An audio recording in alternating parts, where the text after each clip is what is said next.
আবারও একটি নতুন ব্লগ। দেখো, কালকে বিকেলবেলা আমরা চলে গিয়েছিলাম বাজার কলকাতা। কত নতুন নতুন কালেকশন দেখছো, পুজো আসছে তাই না? এবার সব বাজার করতে শুরু করে দাও।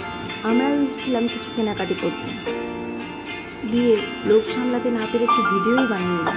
দেখো, আমাদের কেনাকাটি হয়ে গিয়েছে। আমি সিঁড়ি থেকে নামার সময় দোকানে থেকে বললাম একটু ভিডিও করে দে সুন্দর করে। তারপর দেখো, আমরা একটু সুন্দর করে ভিডিও বানিয়ে নিলাম নিজেদের মুখ দেখানোর জন্য।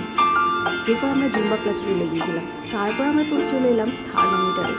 আগেই খেয়েছিলাম ললিপপ, কিন্তু সেটা আর ভিডিও করা হয়নি, এত খিদে পেয়ে গিয়েছিল।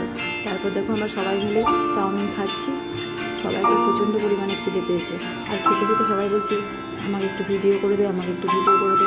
সবাই স্বাদ করেনি এখনও পর্যন্ত, আরও খাবার আসছে। দেখো, আমরা কিন্তু খেতে শুরু করে দিয়েছি, কারণ আমাদের প্রচণ্ড খিদে পেয়েছে। খাবার সামনে পেলে আর কিছু ভাবা যায় না, তাই নাকি? এই দেখো দীপানিটা কেমন খাচ্ছে, দেখো। আমিও খাচ্ছি অবশ্য, কারণ আমি তো নিজের মুখটা দেখাতে পারছি না। দুর্দান্ত হয়েছিল কিন্তু খাবারটা, কোনো বলার বিষয় রাখে না। দেখো, আমিও খাচ্ছি। দীপানি তাকে বললাম আমার ভিডিওটা একটু করে দে, নাহলে সবাইকে দেখাবো কী করে যে আমিও খাচ্ছি। তোমরা সবাই যদি রাতে ডিনার খাওয়ার ইচ্ছা করো, থার্মোমিটারে অবশ্যই চলে যেতে পারো। Tata, bye bye.